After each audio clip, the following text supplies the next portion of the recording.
নতুন দিগন্তের মহাকাব্য, লেখক ইব্রাহিম খলিল পাথুরী। ভাবতেছিলাম মুগ্ধকে নিয়ে কবিতার দুটি লাইন সাজাবো, কিন্তু কোনো ভাবনাই সঙ্গ দিচ্ছে না। ভাবনারা খুঁজে পাচ্ছে না কোনো ভাষা। কি করে খুঁজে পাবে ভাষা? তৃষ্ণার্ত মানুষের কণ্ঠ ভেজানো যার ছিল আশা, ভারত মিশ্রিত লোহার আঘাতে কেড়ে নিল তার মুখের ভাষা।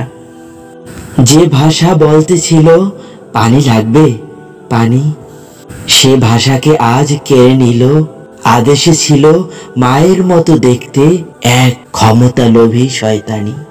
আদেশে ছিল মায়ের মতো দেখতে এক ক্ষমতা লোভী শয়তানি। শয়তানির ক্ষমতার উচ্চ আকাঙ্ক্ষা খালি করে দিল কত মায়ের কোল। সে কথা ভেবেই লিখতে চেয়েছিলাম দুটি লাইন। সব ভাষারা গেল পালিয়ে, হৃদয় করে শোরগোল।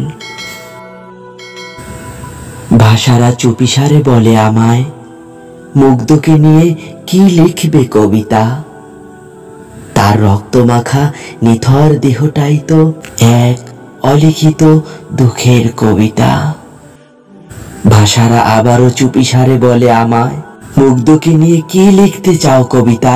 তার রক্তমাখা নিথর দেহটাই তো এক অলিখিত বিদ্রোহের কবিতা।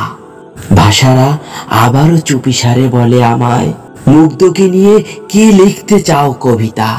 তার রক্তমাখা নিথর দেহটাই তো এক অলিখিত বিজয়ের কবিতা।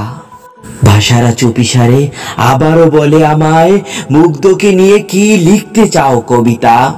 তার রক্তমাখা নিথর দেহটাই তো এক অলিখিত মহাকাব্য, নতুন দিগন্তের কবিতা।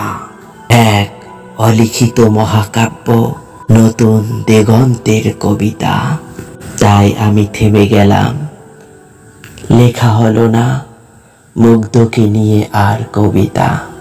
প্রিয় দর্শক শ্রোতা, আপনারা যারা ধৈর্য ধরে আমাদের কবিতাটি শুনলেন, আপনাদেরকে অসংখ্য শুকরিয়া। আপনাদের কাছে একটি আবেদন থাকবে, আপনারা আমাদের চ্যানেলটি সাবস্ক্রাইব করবেন, লাইক করবেন, কমেন্ট করবেন।